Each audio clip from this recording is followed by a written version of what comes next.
आप देख रहे हैं अल्फा डिफेंस हिंदी में आपका स्वागत है।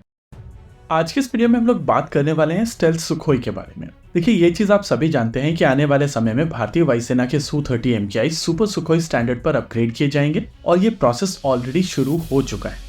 इस प्रोसेस के तहत इन फाइटर जेट्स को नेक्स्ट जनरेशन एईसा रेडार मिलेगा, next generation digital radar warning receiver मिलेगा, एक यूनिफाइड इलेक्ट्रॉनिक वॉरफेयर स्वीट मिलेगा, साथ ही बहुत सारे अलग अलग तरीके के वेपन सिस्टम्स मिलेंगे।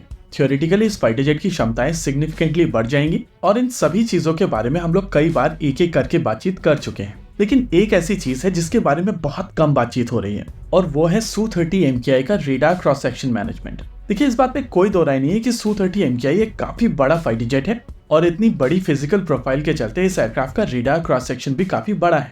वैसे आमतौर पर legacy air dominance fighter jet काफी बड़े हुआ करते थे और ये ज्यादा बड़ा पेलोड कैरी कर सकते थे। रशियन साइड से Su-27 फैमिली के फाइटर जेट इसी कैटेगरी के फाइटर जेट्स हुआ करते थे और Su-27 से लेकर Su-30, Su-35 और अमेरिकन साइड से F-15 इसी कैटेगरी के फाइटर जेट्स हैं।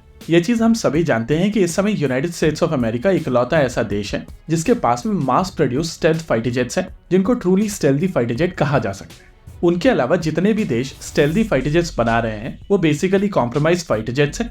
कहीं न कहीं यही कारण था कि यूएस की तरफ से अपने पुराने लेगेसी फाइटर जेट्स को इन स्टेल्थ फाइटर जेट से ली गई टेक्नोलॉजी से अपग्रेड किया गया था और बोइंग का साइलेंट ईगल इसी का एक एग्जाम्पल है। प्रैक्टिकली F-15 साइलेंट ईगल में प्रूवन टेक्नोलॉजी के साथ साथ इन स्टेल्थ फाइटर जेट से radar absorbent material, better sensors, softwares और बेहतर मिशन कंप्यूटर लिए गए हैं।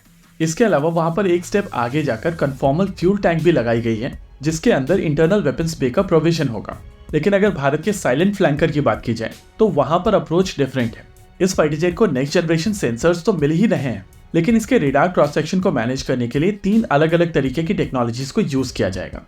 नॉर्मली किसी भी फाइटर जेट की सबसे ज्यादा रेडार क्रॉस सेक्शन उसके एयर इनटेक, रेडार के बल्क हेड और पाइलन्स के ऊपर माउंटेड वेपन सिस्टम से आती है। इस चीज को एड्रेस करने के लिए DRDO की एक लैब की तरफ से रेडार एब्जॉर्बेंट मटेरियल बनाया गया है और ये रेडार एब्जॉर्बेंट मटेरियल बेसिकली एक पेंट है जिसको as an spray paint apply किया जा सकता है।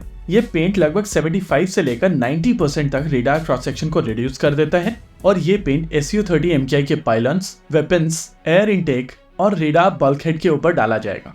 ये तो हुआ जब फाइटर जेट्स को सामने की ओर से देखा जाता है तो सबसे ज्यादा रेडार क्रॉस सेक्शन रखने वाले एरियाज। लेकिन अगर ये फाइटर जेट हवा में मनूवर कर रहे हैं तो एनिमी फाइटर जेट के पास में अलग अलग एंगल्स होंगे और इन्हीं एंगल्स के वजह से कभी फाइटर जेट ऊपर से देखा जाएगा या कभी नीचे से देखा जाएगा। कई बार इसको साइड से भी देखा जा सकता है और इसी वजह से इसकी पूरी बॉडी के ऊपर रेडार एब्जॉर्बेंट मटेरियल होना जरूरी है। लेकिन pilots, weapons as such, radar bulk head और एयर इनटेक के ऊपर रेडार एब्जॉर्बेंट मटेरियल की कोटिंग करना काफी मुश्किल काम है और इसी वजह से वहां पर एक स्पेसिफिक तरीके का पेंट यूज किया जाता है। लेकिन बॉडी के ऊपर रेडार एब्जॉर्बेंट मटेरियल लगाना काफी आसान है और इसी वजह से Su-30 MKI की बॉडी के ऊपर एक रेडार एब्जॉर्बेंट मटेरियल का लैमिनेट लगाया जाएगा। ये लैमिनेट लगभग 99% तक का प्रोटेक्शन देने में सक्षम होगा और इसी वजह से कहा जा सकता है कि फाइटर जेट काफी हद तक स्टेल्दी हो जाएगा। पूरे फाइटर जेट में जो सबसे ट्रिकी पार्ट है वो इसका नोज कोन।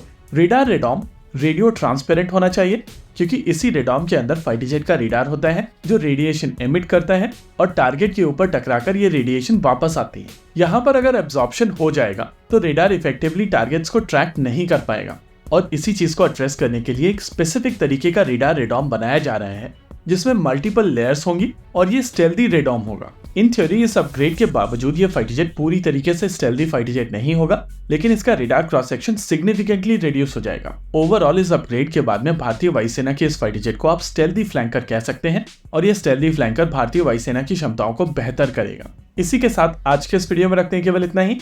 वीडियो को अंत तक देखने के लिए धन्यवाद। देखते रहिए अल्फा डिफेंस। जय हिंद।